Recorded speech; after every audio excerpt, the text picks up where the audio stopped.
नमस्कार दोस्तों, स्वागत है आप सभी का लक्ष्य परिवार के इस ऑनलाइन प्लेटफॉर्म पर। और मेरे प्यारे दोस्तों, मैं आपका दोस्त अनिल चौधरी आ चुका हूँ आपके सामने एक बहुत प्यारा सा सेशन लेकर के। आज के इस सेशन में हम सभी लोग बात करने वाले हैं त्रिभुज को लेकर के। त्रिभुज हमारे सिलेबस में दो तरीके से पूछा जाता है। एक त्रिभुज हमारे सिलेबस में पूछा जाता है ज्योमेट्रिक, जो हम यहाँ पढ़ रहे हैं, और एक त्रिभुज हमारे सिलेबस में पूछा जाता है एरिया का, जो हम अगले टॉपिक्स के रूप में पढ़ेंगे। तो मेरे सभी भाइयों से निवेदन कि नोट्स बनाने हैं बहुत प्रॉपर तरीके से। जहां भी तुम्हें लगे कि सर यहाँ कुछ समस्याएं हैं, तो हम समस्याओं का समाधान करेंगे।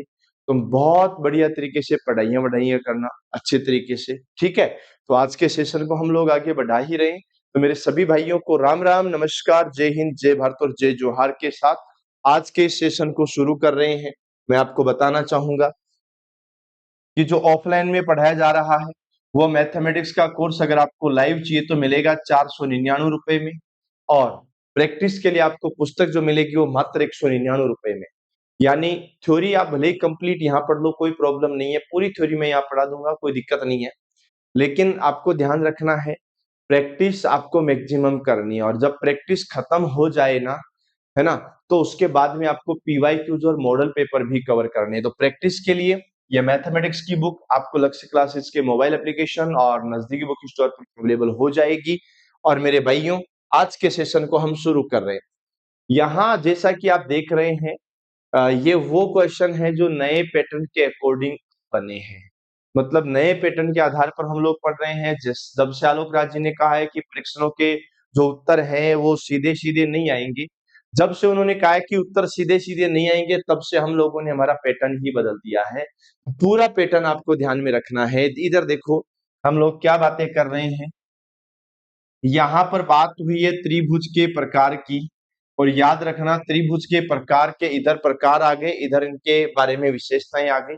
आपको बताना है समबाहु त्रिभुज क्या होता है। भाई तो सीधा सा याद होना चाहिए ना, समबाहु के नाम से ही पता लग रहा है कि वो त्रिभुज जिसकी सभी भुजाएं समान होती हो, है ना। यानी आपको याद रखना है कि हमारा त्रिभुज जो होता है ना, वो दो प्रकार से डिवाइड होता है। दो प्रकार से, कौन कौन से?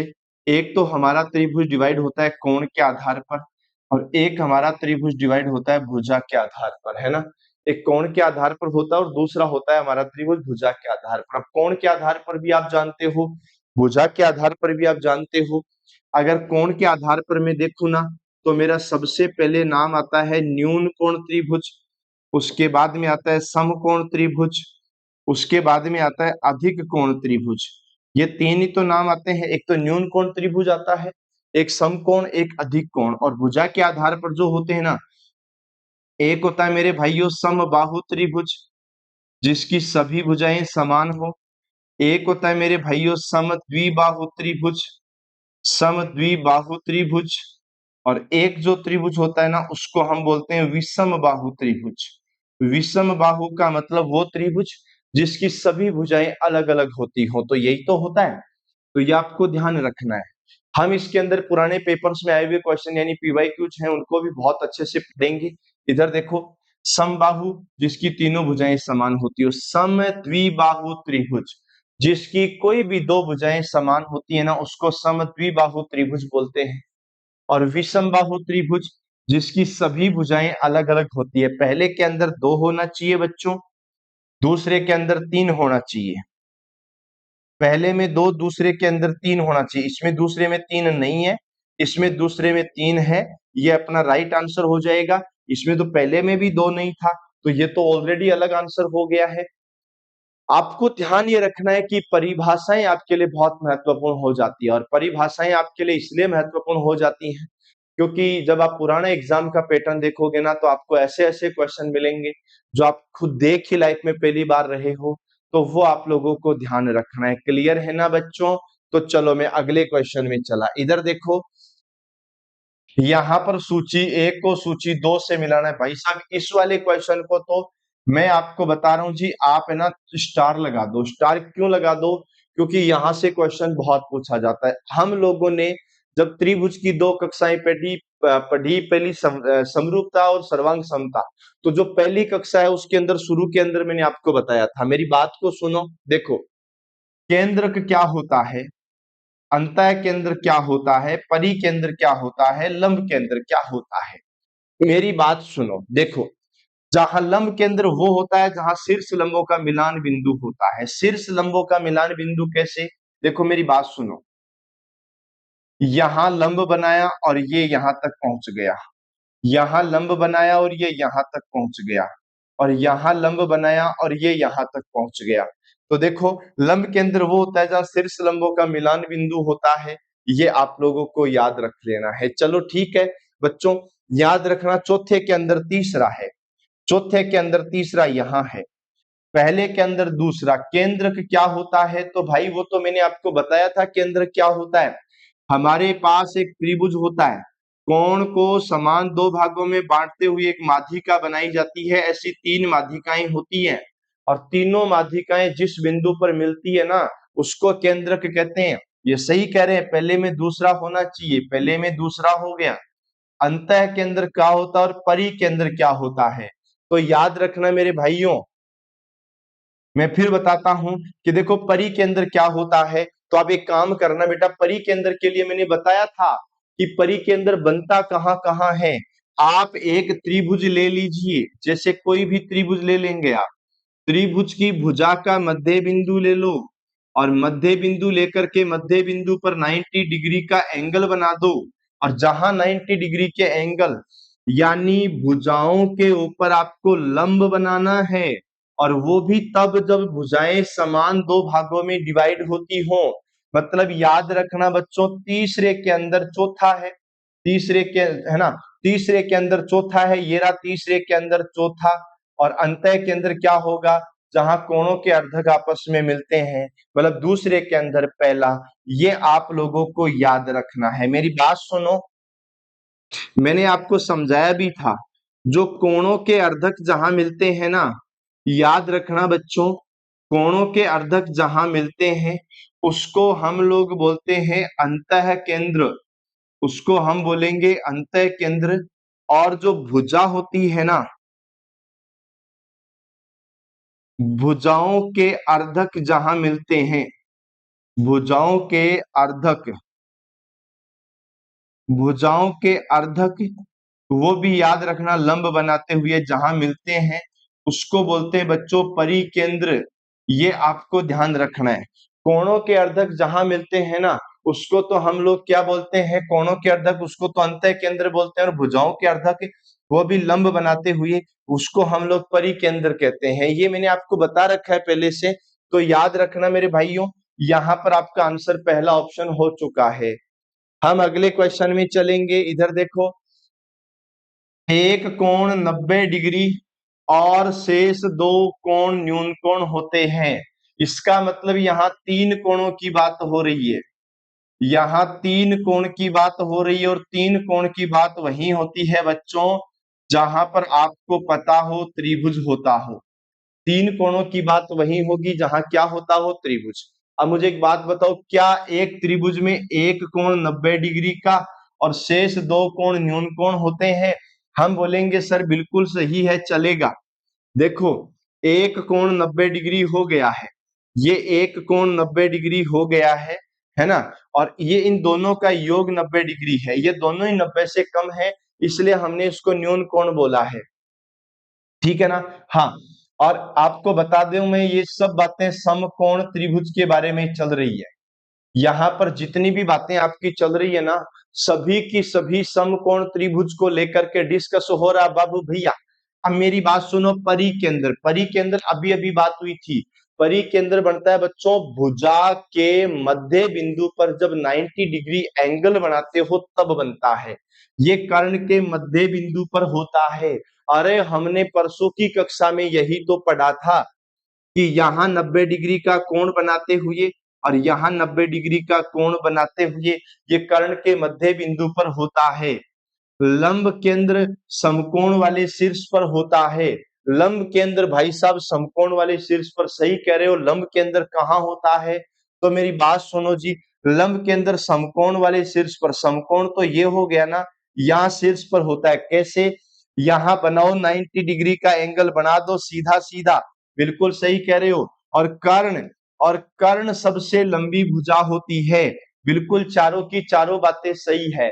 अब परीक्षाओं का पैटर्न बदल चुका है और इस बदलते हुए पैटर्न में आपको जो विशेष बात ध्यान रखनी है ना, वो ये रखनी है कि एक प्रश्न को हल करने के लिए एक लाइन आपको आती हो ये पर्याप्त नहीं है।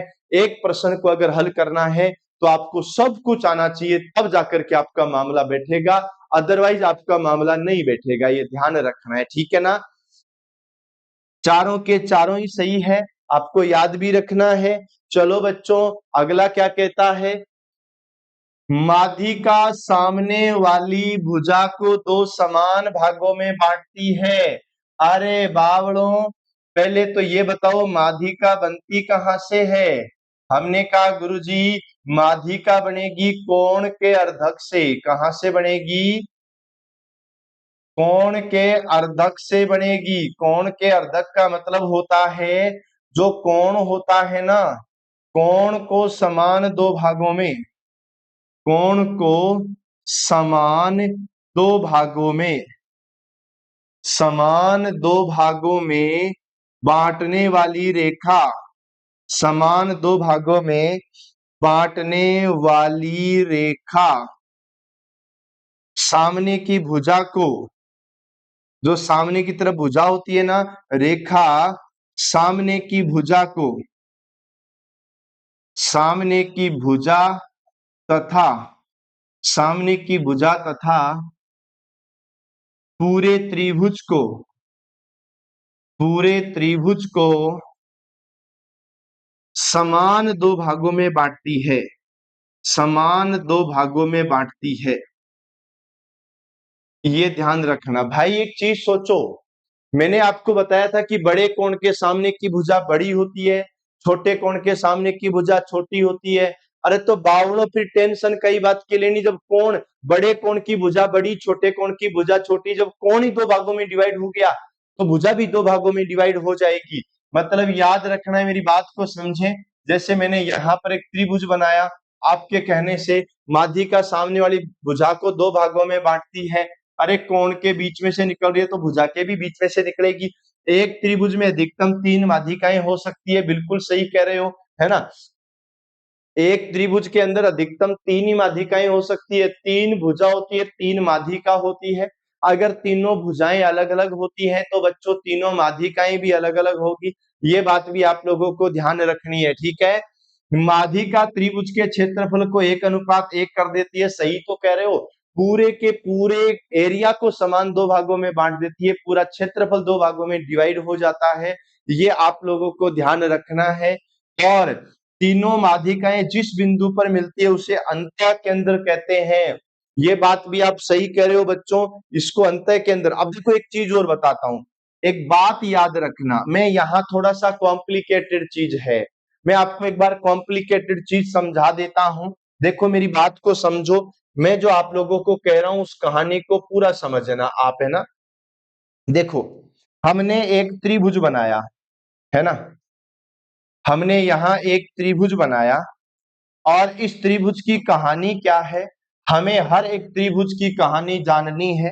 देखो, ये कोण को दो भागों में बांटते हुए एक रेखा बनाओ, है ना। कोण को दो भागों में बांटते हुए क्या बनाओ, एक रेखा बनाओ। ये मैंने रेखा बना दी, इसको बच्चों माध्यिका बोलते हैं, ठीक है ना, इसको माध्यिका बोलेंगे। और इधर से भी एक रेखा बनाओ मेरे प्यारे भाइयों, इसको भी माध्यिका बोलेंगे और इसको भी माध्यिका बोलेंगे। अब मेरी बात को समझना, ये कोण से निकली है रेखा, कोण के अर्धक से निकली है, ठीक है ना, ये कोण के अर्धक से निकली है। और दूसरी बात याद रखना, निकलने के बाद जो सामने की भुजा है ना, वो सामने की भुजा के मध्य बिंदु पर मिली है। कोण के अर्धक से निकली और कहां जाकर के मिली है, सामने की भुजा के मध्य बिंदु पर मिली है। अब सुनो, है ना, अब मध्य बिंदु पर मिलती है। अब अगर ये मिलती है तो एक बात बताओ मुझे, इसको तो हम लोग बोल देंगे माध्यिका। और जो माध्यिका हमने बोला, तो माध्यिका का कटान बिंदु, है ना, माध्यिका का कटान बिंदु जो होता है, माध्यिका का कटान बिंदु जो होता है ना, उसको हम लोग केंद्रक बोलते हैं। याद रखो, ये सेम बिंदु, अभी ये बिंदु केंद्रक की कंडीशन में है, अभी ये बिंदु रोल अदा कर रहा केंद्रक का। किसका बच्चों? केंद्रक का रोल अदा कर रहा। पर एक बात आपको सोचनी पड़ेगी बाबू भैया, अगर मैं कहूं कि ये यहां नहीं मिला है ना, यहां मिला नहीं है, क्रॉस तो हो गया पर मिला नहीं है। अगर मैं कहूं ये यहां नहीं मिला, और अगर मैं कहूं ये यहां नहीं मिला, अब सुनो, लाइन वही है पर सामने मिलाया नहीं है। अब सामने नहीं मिलाया है ना, एक काम करो, मैं दो वापस बना देता हूं जी, एक छोटा डायग्राम और ले लेते हैं जी, है ना, ताकि आप भी कंफ्यूज नहीं हो जी। ये सेम टू सेम डायग्राम मैंने बनाया। अब ये सोच लो कि ये यहां मिली नहीं है। अब देखो लाइनें वही हैं, कोई अलग से आई नहीं है, मिली नहीं है। अब देखो, जब ये नहीं मिली है, इसलिए इसको हम बोलते हैं अंतः केंद्र। क्या बोलते हैं बच्चों? अंतः केंद्र बोलते हैं, अंतः केंद्र। ये लो, ये अंतः केंद्र हो गया। अब सोचो, इस केंद्र में किसी प्रकार का कोई फर्क नहीं पड़ेगा। अगर भाई जी आ लाइन हटाऊ चाल नटे पुग जावे, आ लाइन हटाऊ चाल नटे पुग जावे, और आ लाइन हटाऊ चाल नटे पुग जावे, फिर तो कोई फर्क नहीं पड़े। पर हमारे प्रश्न के उत्तर में तो बहुत बड़ा फर्क पड़ जाएगा ना। इसलिए हम लोग यहाँ पर क्या कहने वाले हैं? हम लोग यहाँ पर ये कहने वाले हैं, तीनों माध्यिकाएं जिस बिंदु पर मिलती है ना, उसको बच्चों हम लोग केंद्रक कहते हैं। क्या कहते हैं? केंद्रक कहते हैं। पर एक चीज और है, किताबों में पढ़ना, याद रखना, जो केंद्रक होता है ना, केंद्रक ही अंतः केंद्र होता है। केंद्रक ही, केंद्रक ही अंतः केंद्र होता है। बस इतनी सी याद रखना है, केंद्र को ही अंतः केंद्र बोलते हैं। पर फिलहाल अगर हम बात करें तो इसको केंद्र कहेंगे, क्योंकि माध्यिकाएं जहां मिलती है वो सेंटरोइड यानी केंद्र को होता है। एक बार के लिए हम इसको गलत मानेंगे, पहला दूसरा तीसरा सही है ना भाई जी, चौथा गलत है। आपको यहाँ पर ध्यान रखना है। चलो बहुत अच्छा, बहुत शानदार, कोशिश तुम करते रहना मेरे भाइयों। देखो क्या होता है, सभी समबाहु त्रिभुज समरूप होते हैं। बिल्कुल सही कहा, है ना, याद रखना। सभी वृत्त, सभी वर्ग, सभी समबाहु त्रिभुज, सभी समबाहु त्रिभुज जो होते हैं वो समरूप होते हैं। ये लो, मैंने क्या क्या नाम बोला? मैंने बोला जितने भी प्रकार के वृत्त बनते हैं यानी सर्कल बनते हैं, जितने भी प्रकार के वर्ग बनते हैं, जितने भी प्रकार के समबाहु त्रिभुज बनते हैं, सब के सब सिमिलर होते हैं, समरूप होते हैं, है ना, यानी रूप के अंदर समान होते हैं बच्चों। ये ध्यान रखना है। चलो जी, बहुत बढ़िया बात है, आगे की बात करते हैं। दो त्रिभुज सर्वांग सम है तो वे समरूप भी होंगे। अरे ये तो मैंने कल भी बताया था आपको कि जो सर्वांग सम है, याद रखना है, मैंने क्या बात बोली थी? जो सर्वांग सम है वह, जो सर्वांग सम है वह समरूप भी है। जो सर्वांग सम है वह समरूप भी होता है। लो बस ऐसे करना है आप लोगों को, टेंशन नहीं लेनी है बच्चों। ये तो बड़ी प्यारी प्यारी बातें हैं, ये हमने कल पढ़ ली थी। बोलो क्लियर है क्या यहाँ तक? आगे देखो, एंगल एंगल एंगल, कोण कोण कोण सर्वांग समता की एक शर्त है, नहीं है बच्चों। एंगल एंगल एंगल नहीं है, सर्वांग समता के अंदर क्या है? साइड साइड साइड है। साइड साइड साइड का मतलब होता है बच्चों भुजा भुजा भुजा नियम। क्या होता है? भुजा भुजा और भुजा नियम। ये लो, भुजा भुजा भुजा नियम होता है, यह हमारे लिए सही आंसर होता है ना। तो ये ए ए ए ये सर्वांग समता की नहीं होती है, ये तो समरूपता की कसौटी होती है ना, याद रखना। ये तो इसकी बात हो गई, इसकी बात मैं बता देता हूं, है ना। ए ए ए समरूपता में होता है। कहाँ होता है रूपता? समरूपता में ही होगा, ओनली समरूपता में।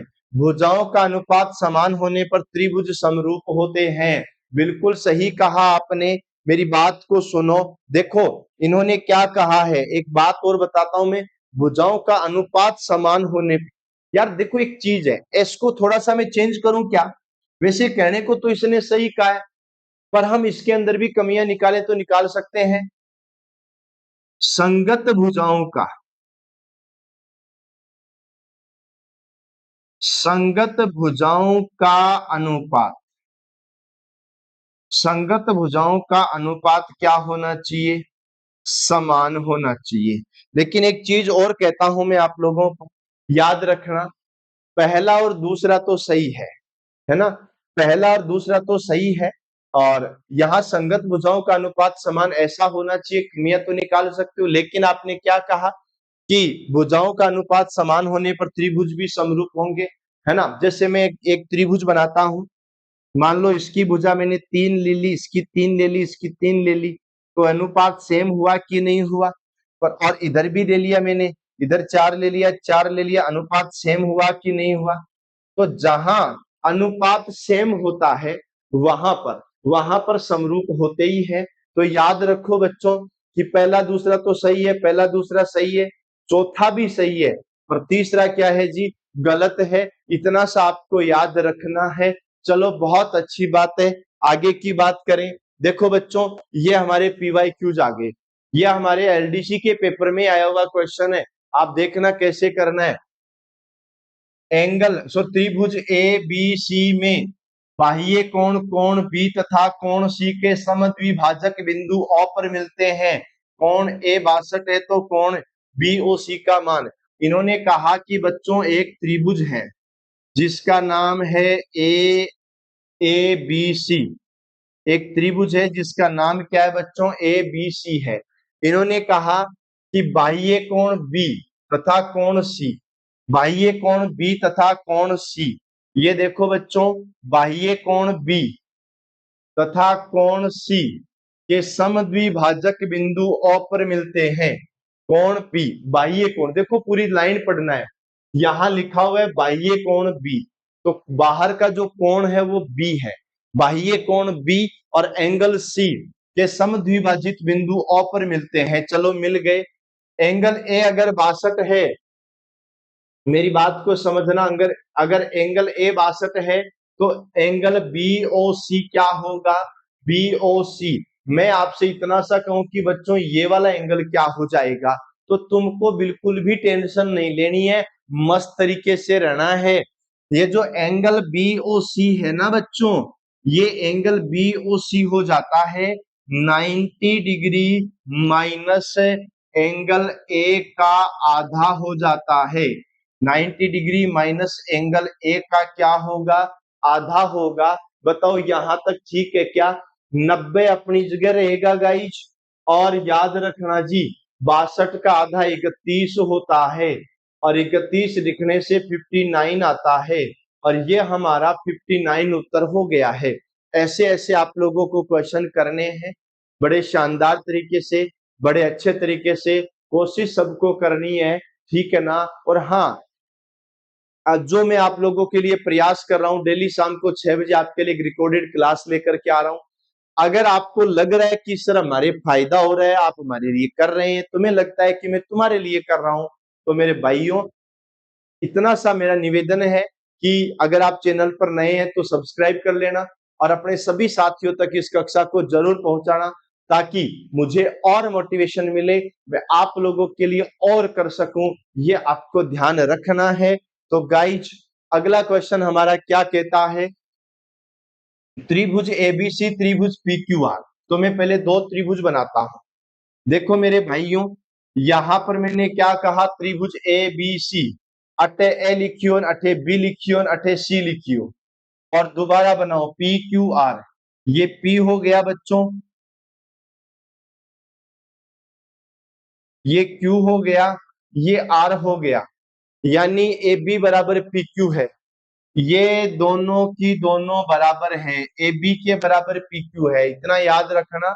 रेखा ए बी, ये रेखा ए बी था, इसके बराबर रेखा पी क्यू है। कोण बी के बराबर कोण क्यू है। अब मेरी बात को सुनो, कोण बी के बराबर एंगल बी के बराबर एंगल क्यू है। अब मुझे एक बात और बताना है ना, तो निम्न में से कौन सा कथन सत्य है?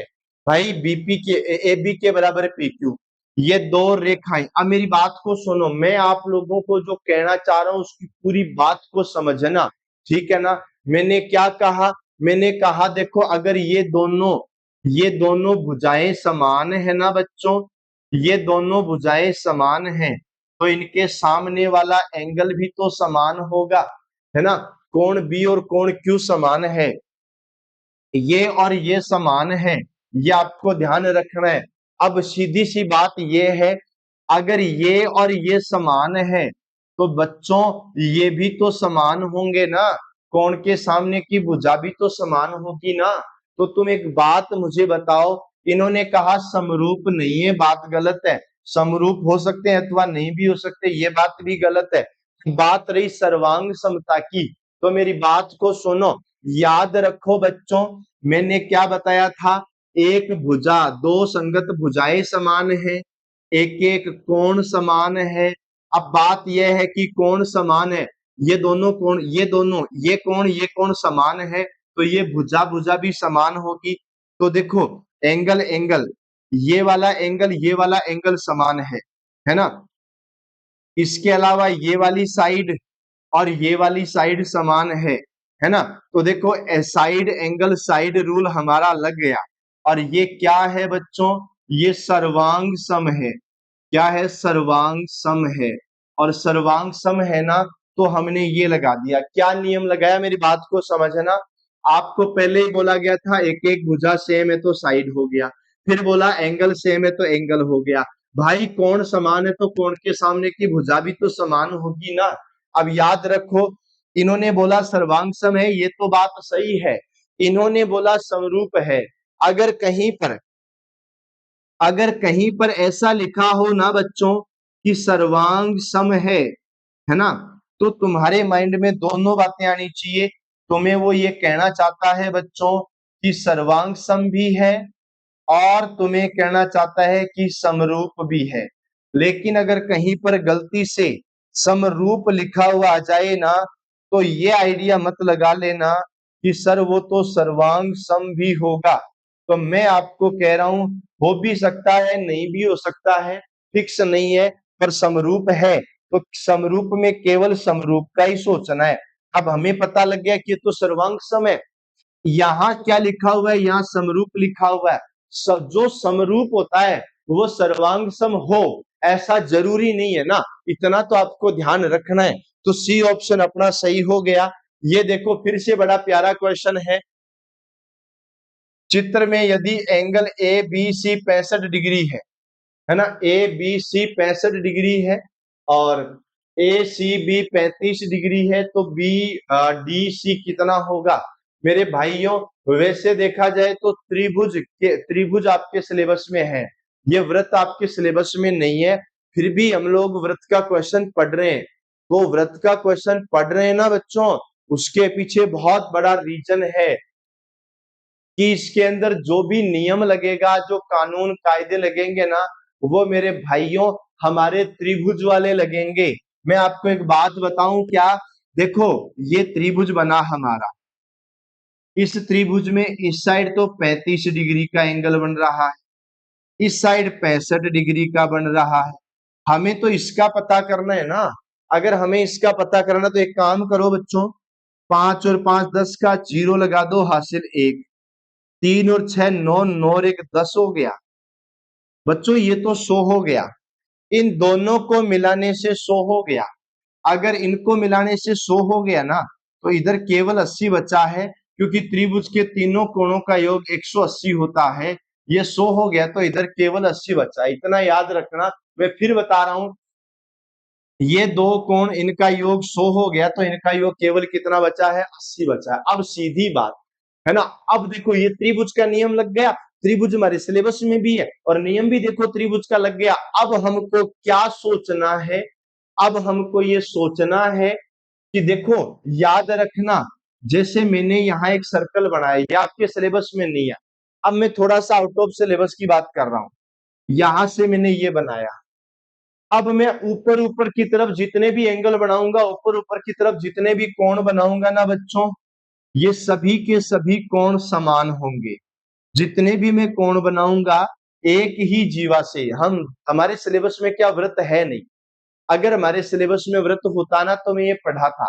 एक ही जीवा में व्रत के एक ही दिशा में, सॉरी एक ही जीवा में व्रत में एक ही दिशा में जितने कोण बनते हैं सब के सब समान बनते हैं, है ना। बच्चा पार्टी अगर ये 80 बनाना तो ये भी 80 बनेगा। ये लो अपना राइट आंसर हो गया है। बड़ा प्यारा है, बड़ा शानदार है। कोशिश आपको करनी है। आप मुझे बताएं, ये सेशन मेरे यहां से 2 मार्च को निकला है ना। और 2 मार्च को निकला है सेशन मेरे यहां से, आपके पास कब पहुंचा है और कौन सी तारीख को पहुंचा है मुझे कमेंट में बता देना, है ना। पहले वीडियो देख लो आराम से। ये बोला दी गई आकृति में वृत्त का केंद्र O है तथा ए सी बी बराबर 40 डिग्री है। अरे बावड़ों, मैं आपको एक बात बताऊं क्या बच्चों, देखो याद रखना, अगर ये ऐसा बनता, अगर ये केवल यही बनता, मैंने ये क्वेश्चन क्यों लिया भाई, ये 40 है तो ये 80 आ जाएगा, बात खत्म है। अब आप कहोगे सर आपने पिछली कक्षा के अंदर कुछ अलग बात बताई थी। मैंने यहां बताया कि अगर ये 40 है ना तो ये हो जाएगा बेटा 90 डिग्री प्लस 40 का आधा यानी 20, 110 डिग्री। अब आप कहोगे ऐसा क्यों, तो याद रखना बच्चों, ये वृत्त के अंदर है। जब वृत्त के अंदर होता है ना तो याद रखना, एक जीवा से परिधि पर बनने वाला कोण हमेशा केंद्र वाले कोण का आधा होता है। ऐसा थ्योरम लिखी हुई है हमारे वृत्त के अंदर, है ना। लेकिन इधर जो लिखा है ना अलग होता है। यहाँ वृत्त नहीं है, यहाँ केवल त्रिभुज है और माध्यिकाएं एक दूसरे को क्रॉस कर रही है। ये आपको ध्यान रखना है। तो आपको 90 प्लस कोण का आधा बताना है। कोण 40 है तो कोण का आधा 20 हो जाएगा, है ना। हाँ तो 90 प्लस 20 तो ये हो जाएगा 90 प्लस 20।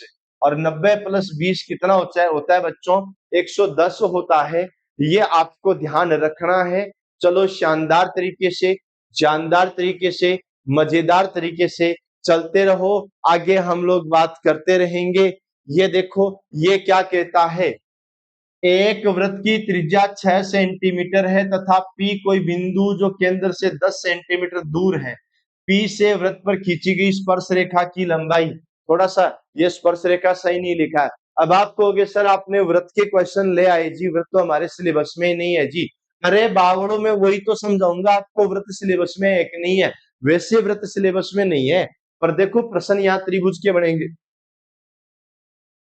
जैसे मान लो मैंने एक सर्कल बना दिया, ये सर्कल बनाया और इस सर्कल की त्रिज्या जो प्रश्न में दी है वही है 6 सेंटीमीटर है। और 10 सेंटीमीटर दूर, ये लो बच्चों 10 सेंटीमीटर दूर हम लोगों ने एक जीवा ये बना दी।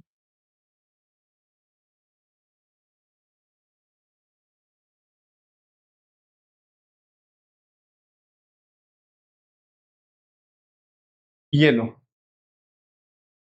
अब देखो आपसे क्या क्वेश्चन पूछा गया।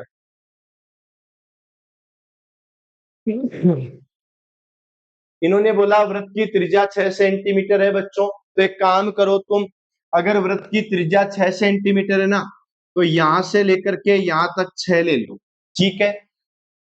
तथा P कोई बिंदु जो केंद्र से 10 मीटर दूर है, ये इतना जो है ना ये बच्चों 10 मीटर है ना। और आपसे पूछा है स्पर्श रेखा की ये वाली लंबाई बिंदु P से। तो मैं आपको एक बात बताऊंगा, यहाँ पर यहाँ वृत्त का क्वेश्चन भी मैंने आपके सामने लिखा। वो वृत्त का क्वेश्चन मैंने इसलिए लिखा कि इसके अंदर पूरे के पूरे त्रिभुज के नियम लगेंगे। याद रखना, ये जो स्पर्श रेखा होती है ना बच्चों, ध्यान रखना, ये स्पर्श रेखा हमेशा त्रिज्या के साथ 90 डिग्री का कोण बनाती है। ये जो स्पर्श रेखा होती है ना, ये स्पर्श रेखा त्रिज्या के साथ, स्पर्श रेखा त्रिज्या के साथ 90 डिग्री कोण बनाएगी। यह हमेशा ध्यान रखना। अब जब ये 90 डिग्री कोण बनाएगी, ये वाली भुजा 10 है ना। अब देखो बच्चों, ये वाली भुजा कितनी है? 10। ये वाली भुजा 6 है। अब देखो, P कोई बिंदु जो केंद्र से 10, ये 10 है जी, ये वाला 10 है ना। अब देखो, एक काम करोगे आप लोग यहाँ पर, ठीक है, यहाँ बेटा थोड़ा सा मिस्टेक हुआ है, मैं आपको बता देता हूं। यहाँ पर अपन को क्या करना है, मेरी बात को सुने थोड़ा सा। ये जो 10 है ना, ये 10 न होकर के, ये 10 न होकर के ये 8 होएगा। ये 8 सेंटीमीटर दूर है और ये 8 सेंटीमीटर दूर है। तो देखो, अच्छा सुनो सुनो सुनो सुनो, सही है बेटा, सही है, ध्यान दो। यहाँ क्या करना है ना। देखो मेरी बात समझो, 90 डिग्री का कोण यहाँ बनेगा, 90 के सामने वाली भुजा 10 है, तो देखो इसको हम लोग आधार बोलेंगे, ये ध्यान रखना है। पाइथागोरस थ्योरम क्या लगती है? पाइथागोरस थ्योरम लगती है बच्चों, आधार का स्क्वायर प्लस लंब का स्क्वायर बराबर होता है बच्चों कर्ण का स्क्वायर, ये होता है। आधार तो हम लोगों को चाहिए, तो स्क्वायर करने की जरूरी नहीं है। आधार स्क्वायर, लंब हमारा 6 है तो बच्चों 36 होगा, कर्ण 10 है तो बच्चों 100 होगा। अब आपको क्या करना है, आधार स्क्वायर की वैल्यू निकालनी है। 100 में से 36 गए, इधर वाले 36 उधर जाके माइनस हो गए तो 64 बच गए। ए का मान हो जाएगा बच्चों अंडर रूट 64, यानी 8 हो जाएगा। ये 8 हो जाएगा, ये पाइथागोरस थ्योरम लगेगी। यहाँ 90 डिग्री एंगल बनेगा। अब देखो, जहां 90 डिग्री एंगल बनाना, उसमें से एक को आधार बोलेंगे और एक को लंब बोलेंगे। और 90 डिग्री के सामने की तरफ, यानी जो हमारी ये जो रेखा है ना, हाँ, जो है ना, वो अपनी कितनी हो जाएगी? तो याद रखना, देखो ये पूछा आप लोगों से, और ये वाली भुजा 10 हो जाएगी। इसके सामने की भुजा ये 10 है। देखो अपने मिस्टेक यही तो की थी, यहाँ लिखा था पर पढ़ा नहीं। यहाँ ये भुजा 10 है, ये भुजा 6 है, तो ये भुजा 8 हो जाएगी। ये इतना सा आपको याद रखना है। अगला जो क्वेश्चन है वो देखो क्या कहता है, आरेख ओ, है ना। देखो मेरी बात को समझो, इन्होंने कहा आरेख में ओ वृत्त का केंद्र है, पी एस एस वृत्त की स्पर्श रेखा है, कोण ओ एस क्यू 50 डिग्री है। मैं आपको एक बात बताऊं क्या बच्चों, याद रखो, ये हमारी त्रिज्या है और ये भी हमारी त्रिज्या है। हमारे इस डायग्राम के अंदर दो त्रिज्याएं हैं। कैसे कैसे पता लगा? ये केंद्र है, केंद्र से परिधि को मिलाया, केंद्र से परिधि को मिलाया, तो जो केंद्र से परिधि को मिलाते हैं वो तो हमारी त्रिज्या होती है। अब 50 डिग्री के सामने ये वाली त्रिज्या है, तो 50 डिग्री ये होगा, होगा कि नहीं होगा? मुझे एक बात बताओ, क्यों होगा? क्योंकि ये त्रिज्या है, त्रिज्या के सामने कोण 50 का है, तो ये भी, ये अगर त्रिज्या है सामने 50 का, तो ये भी तो त्रिज्या है ना, ये भी तो सामने 50 ही होगा। अब मेरी बात को सुनो, अगर ये वाला एंगल 50 है, इसके सामने है, मैं कहता हूं ये वाली भुजा और ये वाली भुजा तो सेम है कि दोनों त्रिज्या है, तो ये भी 50 होगा। 50 और 50 100 हो गया, तो ये 80 बच गया। ये वाला एंगल बच्चों 80 हो गया है, ये एंगल 80 हो गया है, ये 50 होने की वजह से ये पहले से 90 डिग्री है। अरे अपन को तो अंदर वाला दे रखा था ना, अपन को तो ये अंदर वाला दिया था, अंदर वाला तो 50 है, पूरा तो 90 है ना। तो देखो ऐसा बन गया है, ये तो पूरा 90 डिग्री है, ये पूरा 80 डिग्री है ना। 80 से 160 170 हो गए, 170, ये तो ये केवल 10 बचाव 180 हो जाएगा। केवल 10 का मतलब यूं होता है बच्चों कि त्रिभुज के तीनों कोणों का जो योग होता है ना, वो भी हम लोगों को पता करना है, 180 डिग्री ही होना चाहिए, इससे ज्यादा नहीं होना चाहिए। ये आप लोगों को ध्यान रखना है। अगला क्वेश्चन क्या कहता है, देखो ये बार बार ये वृत्त के क्वेश्चन आ रहे हैं, ये वृत्त के क्वेश्चन है ना, ये त्रिभुज से जुड़ जुड़ के बने हुए हैं। याद रखना भाई, ओ केंद्र है तो CBD। बेटा हम लोगों को ये वाला एंगल निकालना है ना बच्चों, ये वाला एंगल निकालना है। अब आप दिमाग सोचोगे कि मार साहब तो कहीं हुई हो, मैं को बच्चों याद रखना, अगर ये कोण 100 डिग्री है तो ये बेटा ये 100 डिग्री है, तो ये बेटा 50 ही है। क्यों है? क्योंकि ये वृत्त के अंदर बने हुए हैं। अगर ये 50 है ना तो सामने वाला ये 130 होगा। कितना होगा? 130। क्यों होगा?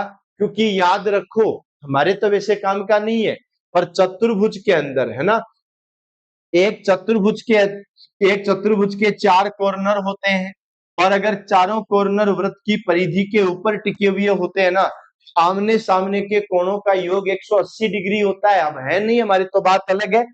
फिर बता देता हूं कि जैसे एक ये त्रिभुज वृत्त बना हुआ है, इसके अंदर ये चतुर्भुज आ गया, ये चारों के चारों कॉर्नर है ना, ये वृत्त की परिधि पर है। इस वाले के सामने ये वाला बनेगा और 180 टोटल आएगा, तो 180 है। अब देखो याद रखना सीधी लाइन भी तो 180 की होती है, 130 है तो ये 50 हो गया, और हम लोगों ने बच्चों यहाँ 50 बना दिया। ये सब पुराने पेपर के क्वेश्चन में आप लोगों को करवा रहा हूं, ध्यान से समझना। इन्होंने बोला त्रिभुज एबीसी, त्रिभुज एबीसी सर्वांग सम है EFG के, और AB बराबर EF है। मेरे भाइयों मैं आपको एक बात बताऊं क्या, जब इन्होंने कहा ना ऐसे वाला साइन का, मैं तभी समझ गया था कि ये सर्वांग सम की बात हो रही है। जैसे इन्होंने कहा ना मैं समझ गया, इसके अंदर सब कुछ समान है। अब आपको क्या करना है, इधर देखो यहां लिखा है 2x + 8 बराबर होगा 10x।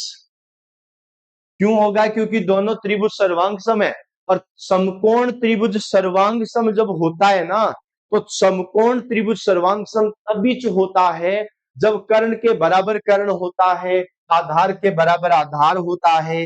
2x को इधर ले जाऊं तो 10x में से 2x गए तो 8x बचे, 8x बराबर कितना है? 8। x बराबर 1 होगा बच्चों, x बराबर 1 होगा, ये तुमको पता चल गया होगा।